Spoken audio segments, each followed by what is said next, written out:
welcome to this review video of Once Upon a Broken Heart by Stephanie Garber. I just went British on purpose.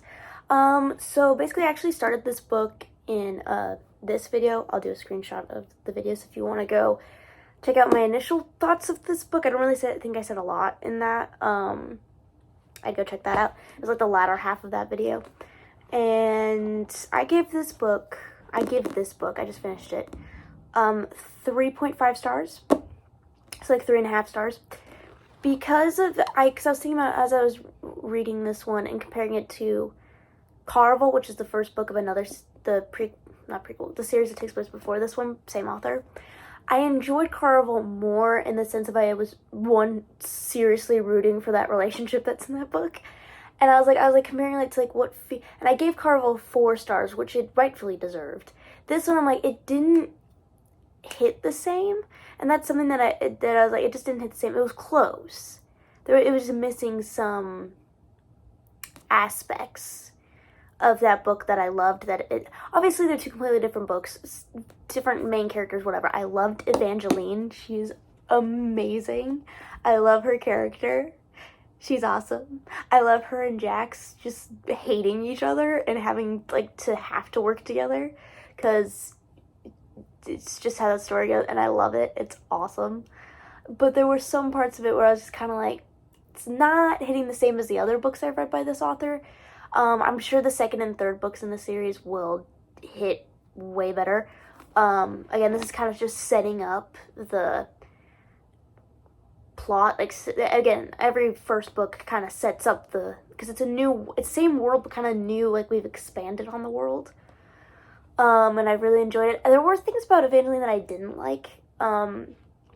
Especially at the beginning, she was very hope-filled and had hope about everything. I mistrusted a certain character in this from, pretty much the beginning, and Evangeline didn't until, close to the end of the book. And I'm like, girl, a lot of things are pointing towards this, you shouldn't be trusting this character, but you did anyways.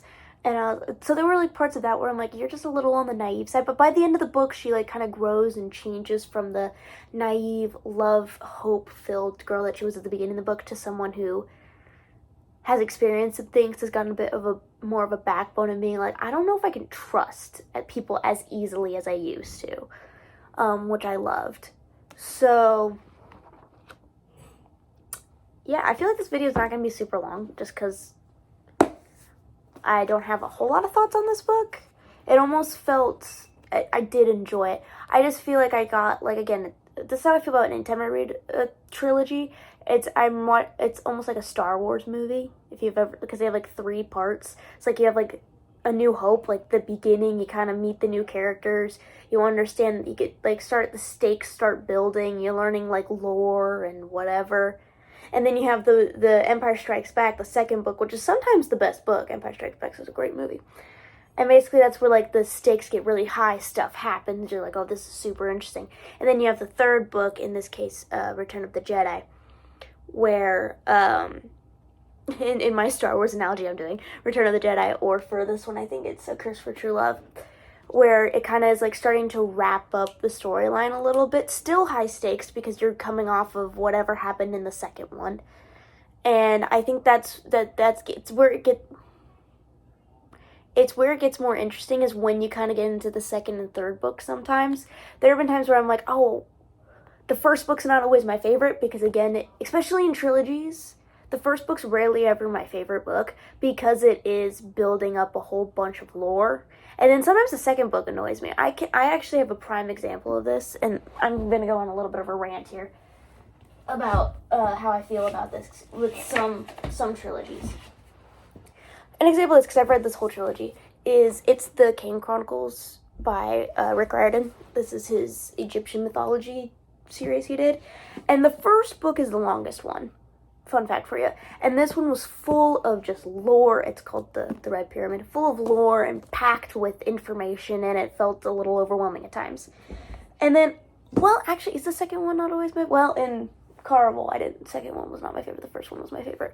But I'll get into that in a minute. And then you have the Throne of Fire, which is the second one. This one felt rushed.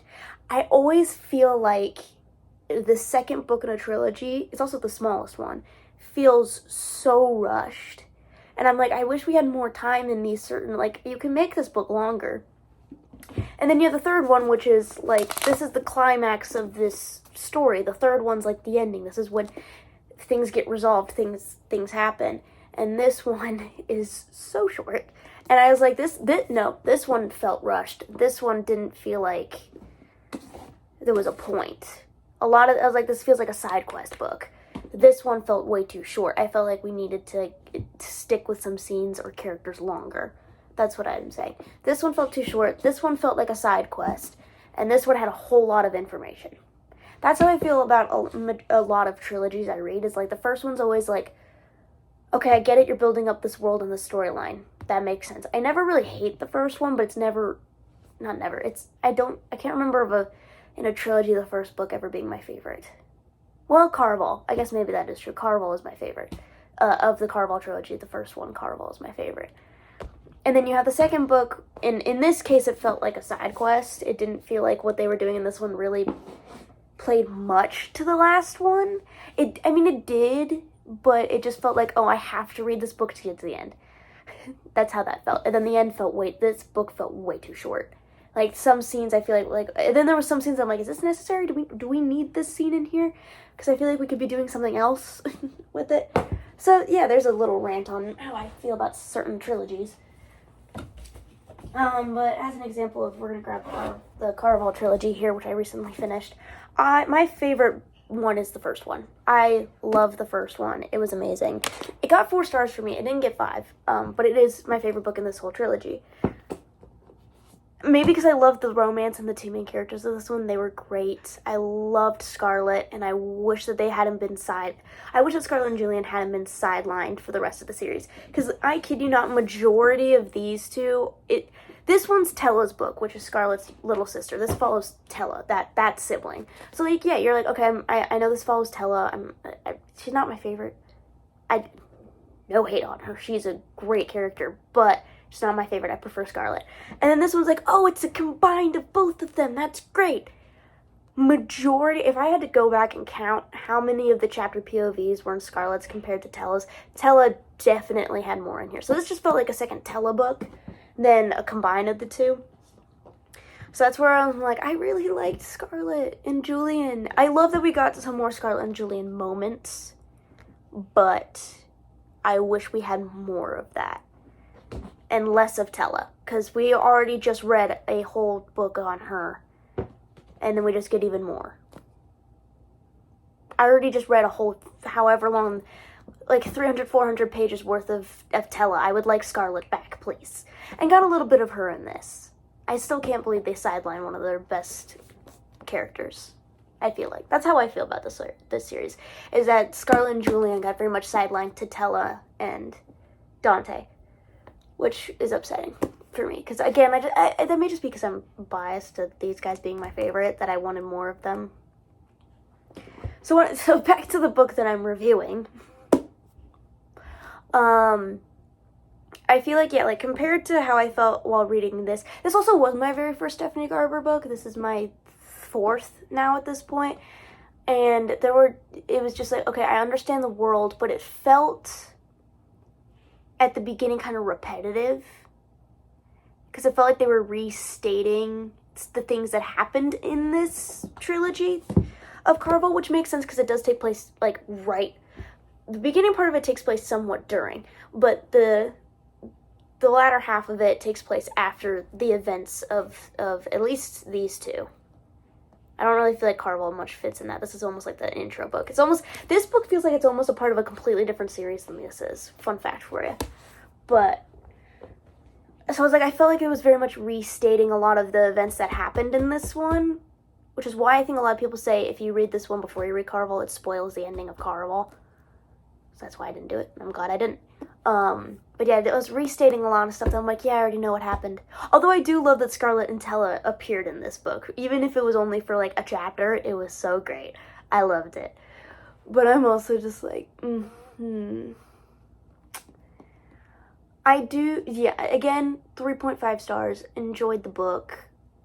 And I cannot wait to read the second and third one. The ending of this one was very interesting. I cannot wait to see where this goes. and how Evangeline kind of figures what's been going on out, figures it all out. So yeah, thanks for watching this, and please like, comment, and subscribe, and I'll see you all in the next video. Bye.